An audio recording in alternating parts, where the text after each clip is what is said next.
Welcome to HeartMind-ify. Before we start the show, just a reminder to share, rate, and subscribe to this podcast wherever you're listening to it. And please give us a 5-star rating. It helps us beat the big tech algorithms.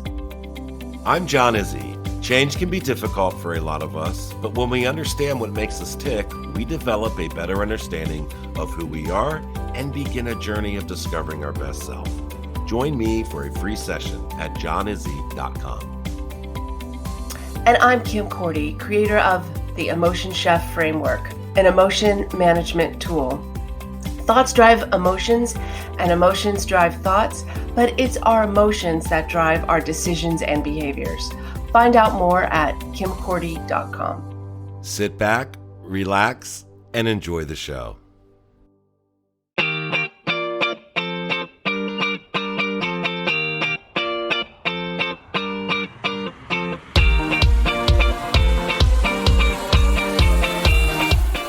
Knowing each other personally and socially for the past 10 years, Kim and John have joined forces, bringing years of experience and training, providing a platform for growth and personal development, along with a little humor.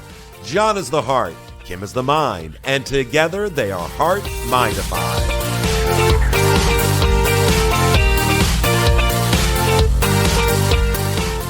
Well, hello, Kim. How are you doing today? I normally say fantastic or something like that, but to be honest, I am drained. Really? What's going on? After a week of barely sleeping because the next door neighbor's dog was barking most of the night. I don't know what was going on, critters. Then I got a call last Friday from my sister from the emergency room at a hospital, letting me know that they found something on a CT scan and she had to have emergency surgery either that night or the first thing the next day. So I couldn't sleep for obvious reasons. And then because of COVID, I couldn't be with her, which was not ideal either. Wow. First, let me say thank you so much for sharing that with me and for our listeners.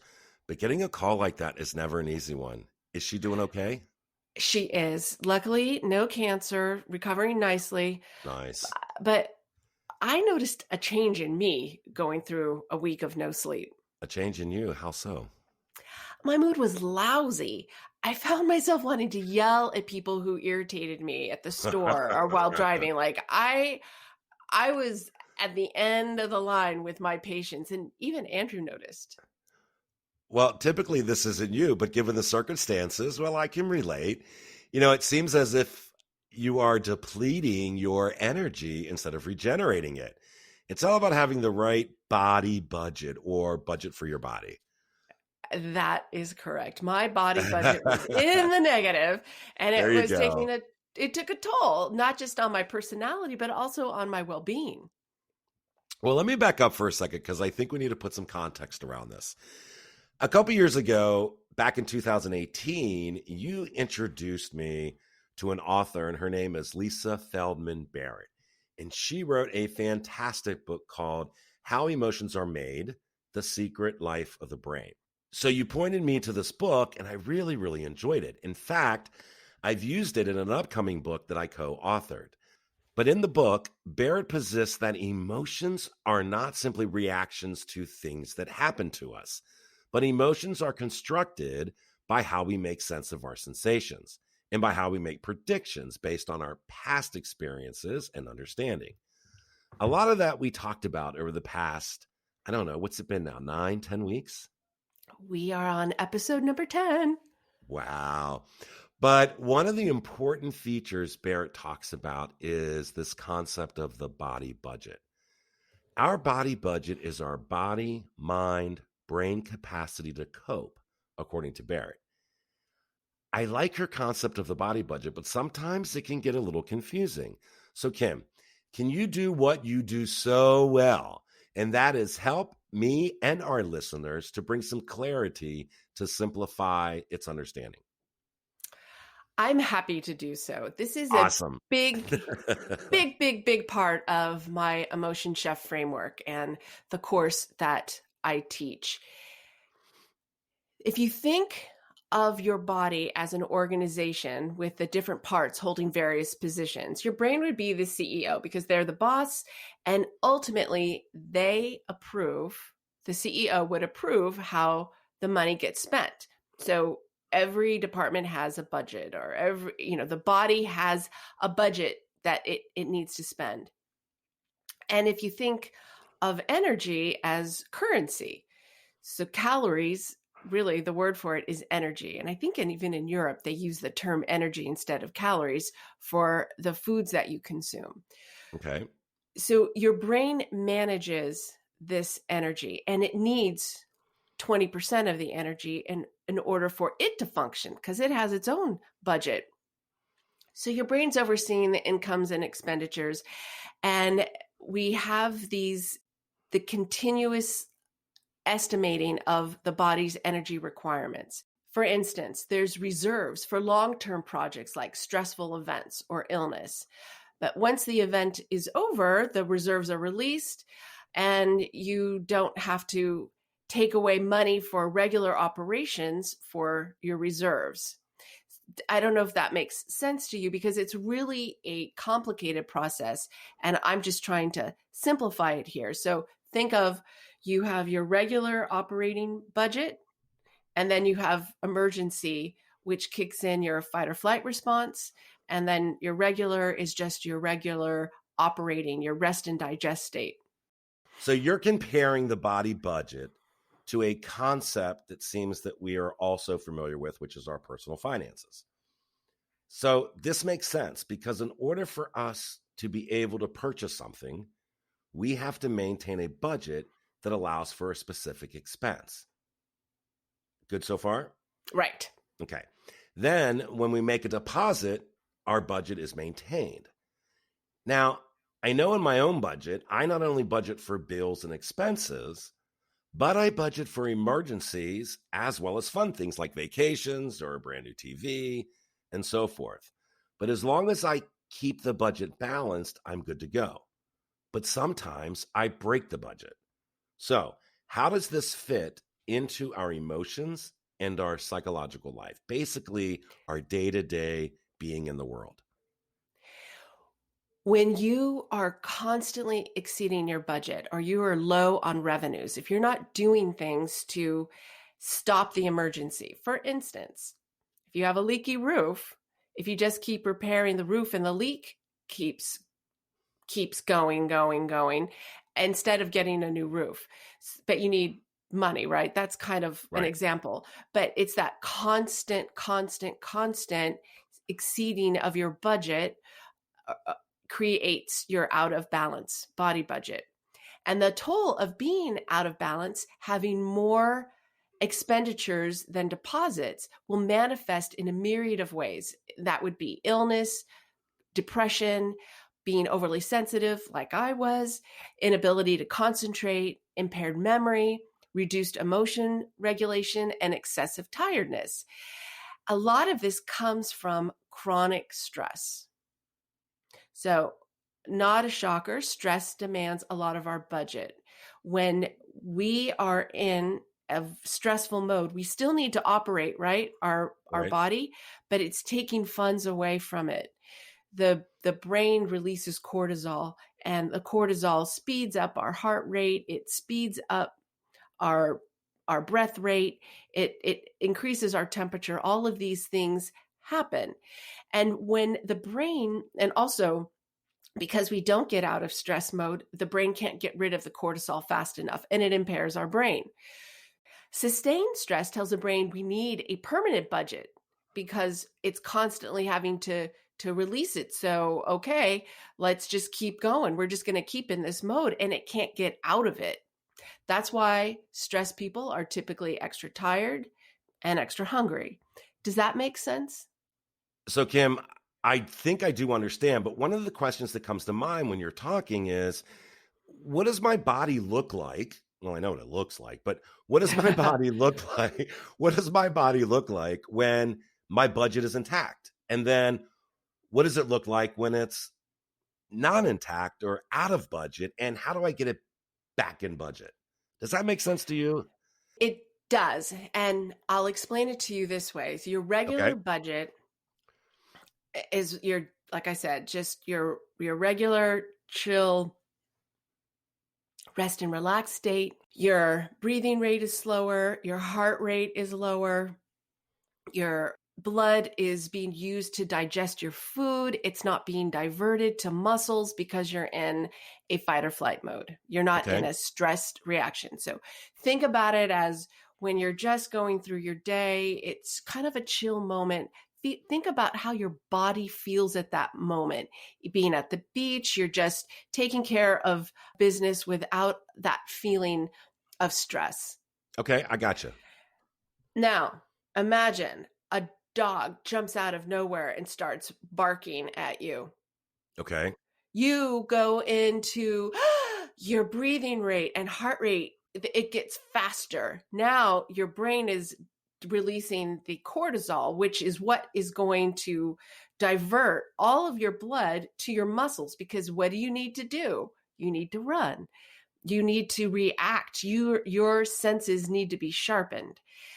And typically, after that dog, you understand that that dog is not attacking you and it's at the end of its leash and you're fine. Your breathing rate will come back and you'll head back to your rest and digest state. So you're relaxed, easier to digest your food because you've got blood going from your muscles now back to your stomach. That's what that would look like. When Okay. you have no sleep, and if you're not eating enough, your brain is now fighting for energy because it has, if you're stressed and you have that situation, you can't function. If you just don't have enough energy because you're not doing the right things, it also will keep you in that foggy state because it just doesn't have enough energy to launch the normal day-to-day operations. But unfortunately, when you have sustained stress, a barking dog at you all the time, that continual state, because remember, your brain is sitting in a dark room. It just gets information. It doesn't know that you have a barking dog or a bad job or a stressful job. It just knows it's getting the sensations that say, hey, we are in fight or flight mode, release the cortisol, speed up all the systems, all hands on deck. Don't digest that food. We need to run. And that's why stressed people are typically sick, extra tired, extra hungry. And unfortunately, because sustained stress and not being able to get out of it by doing things that are what I call energy fairies, and we'll get to that in a second, but Okay. that is what takes you out of that stress mode. So this one other thing I want to, first of all, does that answer your question? Yeah, I think that's perfect. And you mentioned energy fairies because my next question was going to be, all right, when I feel that I'm constantly in stress mode, what are some things that I can do to get me out of stress mode, quote, back in the right budget for my body? So I know you're going to get there because you let into it. So go ahead and talk about what you were going to talk about next, and then we'll get there because I think that was so important to distinguish, right? Good. I'm glad that's clear. When you have so much information in your head, and Uh-huh. obviously I take a lot more time in the course to teach this, but you always wonder, am I getting this out clearly? And thank you for making sure that I did. No, perfect. I talk about energy fairies and energy vampires in the course.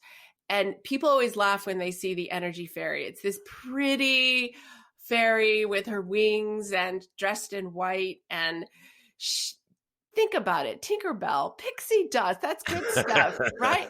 The Yeah, tooth fairy, I get money for a tooth. I mean, who doesn't like a fairy? right. And that's the same with energy fairies. The things that will do two things. There's two processes here. One is giving us energy, meaning food, healthy supplementation, and sufficient sleep. Those are things that rejuvenate us. Okay. Regular exercise, super, super, super important. There are other things that take us out of emergency budget mode because remember, your emergency budget takes away from your regular budget. You're not digesting. You're not doing things that that are keeping you healthy Okay. because the body says we need to survive. Giving, gratitude, awe, all of these things are things that can take you out of an emergency budget mode. So do you mean giving, like giving your time to an organization? Yes, giving can be any way. They Okay. actually show that volunteering has more benefits. Mm, I'll talk about that in a minute, but okay. it's just the act of doing something for someone else, and just small amounts of it can bring you happiness. In fact, I think you are doing the same course that I am on the science of well-being. And one of the things that you're supposed to do for a week is every day just do something for someone else Yeah. to show how much happiness you get from that. Those are things that take you out of that stress mode. And that's the whole idea of an energy fairy. Yoga, taking care of your time. Last week we talked about boundaries, and we'll talk about that a little bit more. Meditation, sex, vacation. These are things that can help you. Energy Good. vampires get an equal giggle. Oh, in the you'll see a picture of this beautiful woman. I don't know why I always use females, but hey, girls rule. It is what it is. She's so gorgeous, except for these teeth. She's got those teeth that bite you and suck your blood. And that's how vampires can be, right? Like Yeah. smoking and drugs and alcohol. These are things like high refined sugars, bad fats, chemicals in food. These are all things that we enjoy, and yet they're so bad. They suck our energy. Same with poor sleep, a lack of exercise. We talked about chronic stress, things like low hormones. If you're having hormone trouble, that is an energy vampire. Negative emotions. These are all things that deplete our energy and can put us into an emergency budget. So it sounds like when I'm listening to you talk about the energy fairies and the energy vampires, it seems to be more of a holistic approach to wellness in a sense, right? It's like it's not just hacking or attacking one particular thing, but it's kind of like where you are, it's kind of like more organic in that way. It's more holistic. It covers, do you know what I'm trying to say? Damn it. I do. I do understand. Don't worry about that. I got it, John. And the fact is it's going back to what doctors have been saying for ever, as far as I know: eat right, exercise, and get plenty of rest. Those are just basic fundamentals. And also mindfulness. A lot of these practices that I just shared that were fairies were taking you into present day. Yeah. I'm not going to get into automatic negative thoughts, but usually automatic negative thoughts are either projecting the future or spending time on issues or problems from the past, negative things from the past. When we become present, it helps us to appreciate and look at what's going on around us, right? So whereas diet, exercise, and sleep are highly impactful, we can do just those few small practices into your day to help you manage your budget, like taking a regular break. If you feel you can only go for like 2 hours and your brain's like, done. So get outside, do sustained breathing, take deep breaths in and out. Notice your surroundings and try and focus on anything other than what's stressing you. And this is helping you to break that stressful moment and give your body some time to release some cortisol. Yeah, I like this. Now, another thing you can do is take a mental vacation. If you can't get outside, like I said before, your brain is in a black, dark room. It doesn't know the difference if you're really at the beach or if you're just there in your mind. They take athletes and they hook them up and they tell them to imagine practicing, and their muscles respond. So our body responds to signals that the brain gives it. So if we think we're at the beach and we can visualize and imagine all the sensations of smelling the ocean air, having our toes and fingers in the sand, and feeling the warm sun on our body, that brain of yours is going to think, oh, we're at the beach. Yeah, no, that makes sense. I do that all the time when I feel stressed. That's the first thing I do is I take a nice deep breath, and then I picture myself in a very calm environment, and usually I can begin to filter out the stress and it clears my mind a little bit. So yeah, I do that all the time. That's extremely helpful. The more you do these practices, the more your brain gets used to it's training, right? The more that it's like, okay, I know I can get out of this. It's Hmm. when you're in constant stress, it doesn't know that there's an out. This is all our brain can be trained. People still don't understand. You are the CEO of your life and you can control the budget. I'm going to let you talk about this next one, John, because Okay. I know you are a heavy meditator and the power of Mm, meditation. yes. And I mean, we know that it's been associated with so many health benefits, including slowing down Alzheimer's disease. So, John, you're the master. Talk to me about meditation. Well, I don't know if I'm a master, but I'll give it a shot. You know, we talked about this in one of our other podcasts. We actually did a whole podcast on meditation, and we got a lot of good responses from that. So, the key to meditation is it's simple. It's to learn to be present with yourself. But the key here is without judgment. So when you talk about taking a mental break, Kim, you're taking that mental break without judgment.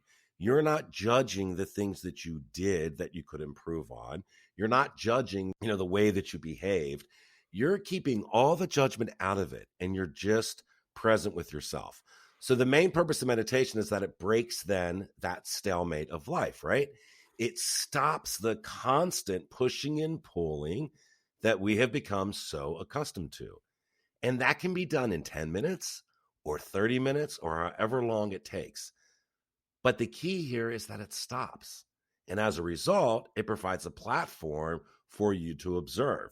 And then once you're in that state of relaxation, you can observe your behaviors and decide, all right, what can I do instead of reacting to something this way?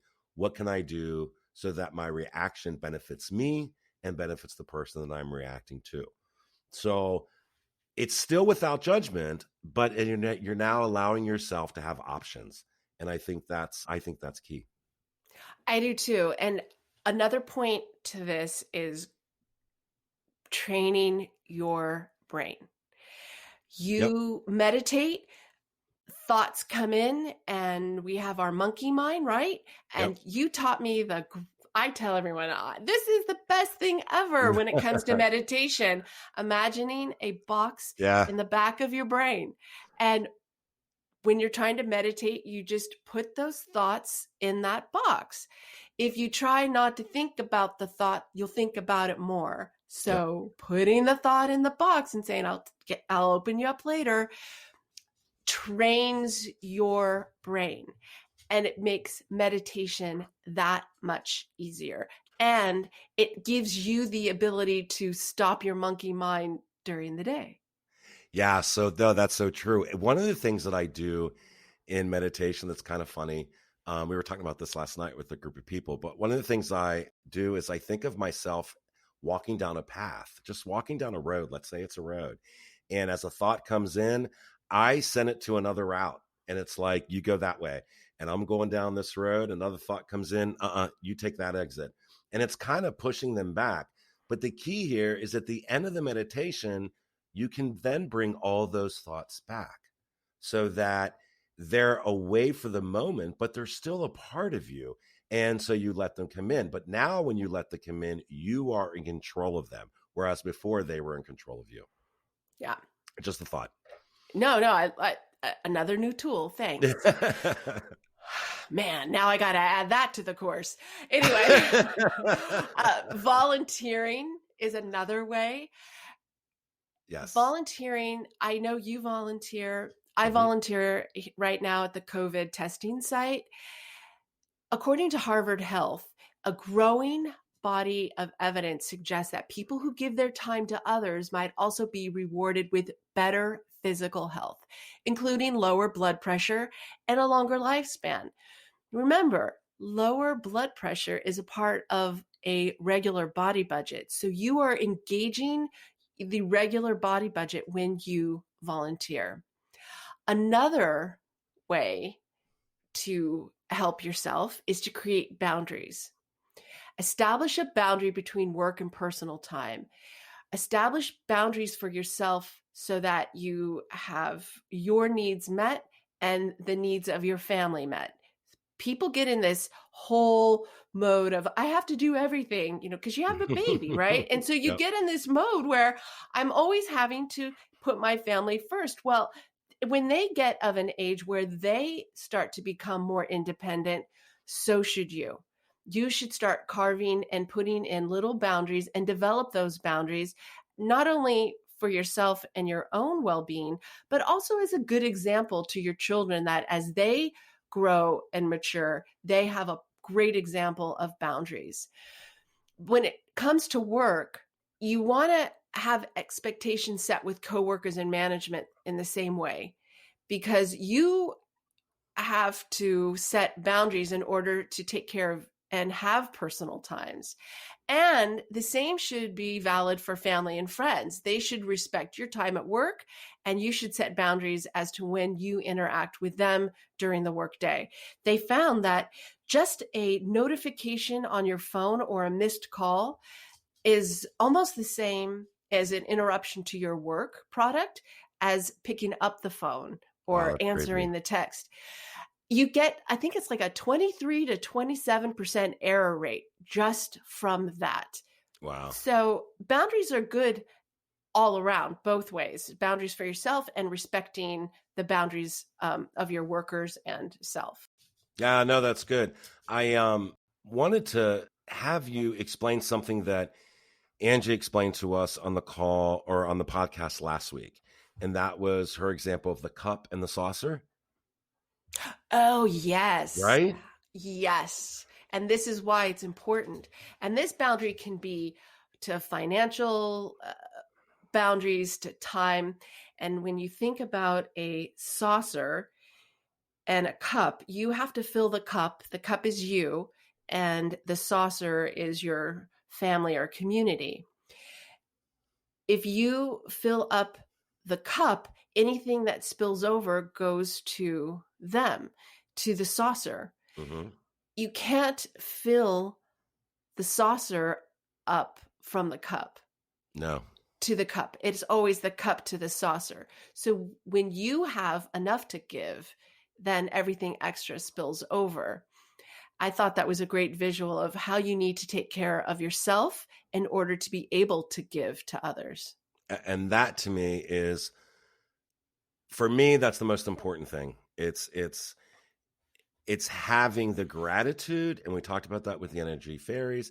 It's having the gratitude in yourself so that you have time then for others. And in doing so, that's showing gratitude to them. It's compassion. It's all the good things, right? All the good feelings and the good things that allow us to be healthy. I think that's so important. And the other thing that she said, which I use all the time now, but it's something that you talk about as well, and that's the yes and the no. Right. When you Yep. say yes to something, what are you saying no to? And there's always a no. And that's another mindfulness tip, right? Yep. If you're saying yes to everybody, there is someone or something you're saying no to, and it could be a valued relationship. It could be a work deadline. It could be a myriad of things. And so when you take that step, it helps you to spend your time more wisely, which we also know is a valuable commodity. Kim, you're absolutely correct. Here's a common example. Let's say that you are finishing up work and your boss asks you to stay late to help with a deadline. He tells you it'll be only for a few hours. If you say yes right away without completing the question, then you don't bring into account other responsibilities you might have after your shift is done. Maybe it's going to your son's baseball game or your daughter's softball game. If you say yes without asking what you are saying no to, then you might be missing out on something that's just as important. Look, the process is before you say yes, ask yourself what you are saying no to and weigh the options before you make a decision. It keeps you mindful of your time and respectful of the time of others. I don't know. Those are my thoughts on that. No, I can't agree more. It's once again, it's a mindfulness tool, and it's Yep. making you present for the consequences, not only to yourself, because sometimes it's not even just a matter of who you're spending time with, but do you have the energy to complete it? People think that if I work more than 8 hours, that I'm a great worker. Yeah. When after 7 to 8 hours, your productivity just falls off. I still remember working when I was a consultant and I was working on a project, and the project manager said, "Oh, I stayed up till 2 a.m. and I got this done." And we looked at it and we're like, "Well, were you drinking when you did this?" No. She wasn't drinking. She was just depleted, no energy. And here she thought she had done such a great job, and it was, as my Irish friend would say, shite. So you also have to look at it that way too, because now you might be even depleting more energy and not being as productive. There are limits to productivity, and it's just a function of the limits of our brain and our body, and we need to learn to understand it and respect it.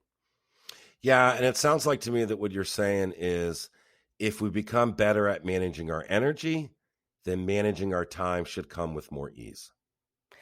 Yes, and managing our awareness and managing our energy vampires and fairies should be a habit, and we should always be looking at, am I overdrawn, and what is the best way for me to not be overdrawn at this moment in time?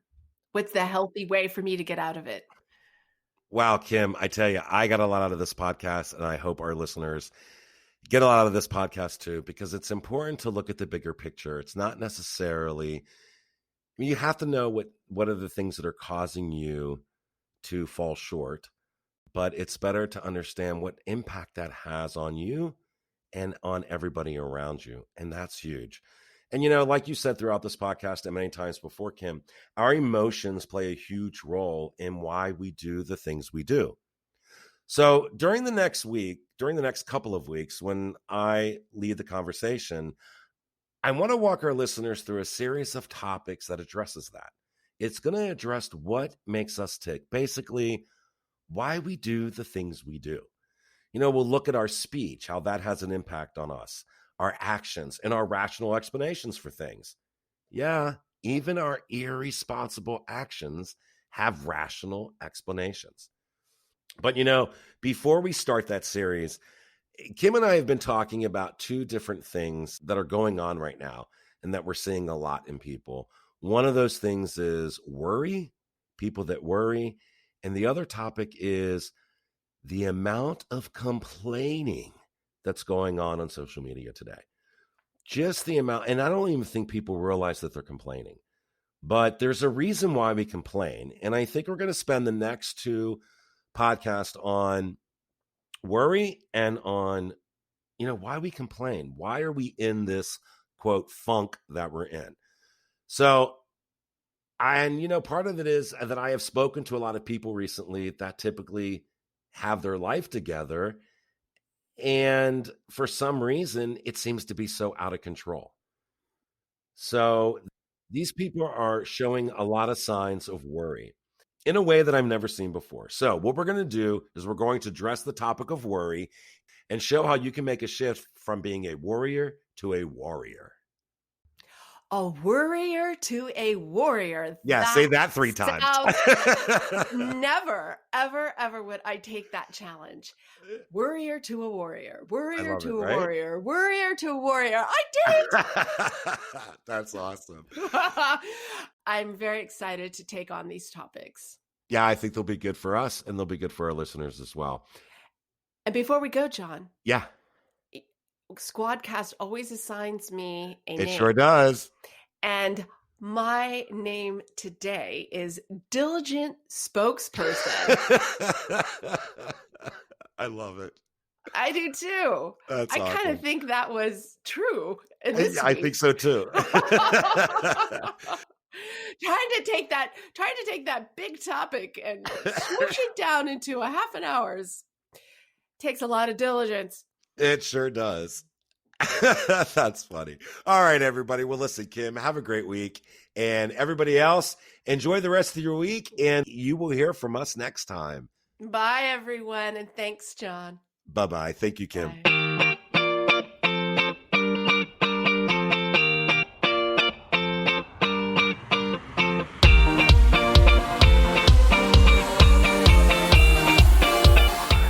New shows are available every Saturday right here on HeartMind-ify.podbean.com or wherever you listen. Kim and I would like to thank each and every one of you for allowing us to be a small part of your life. Be kind to yourself and remember, our hearts tell the story, but our mind is the conductor.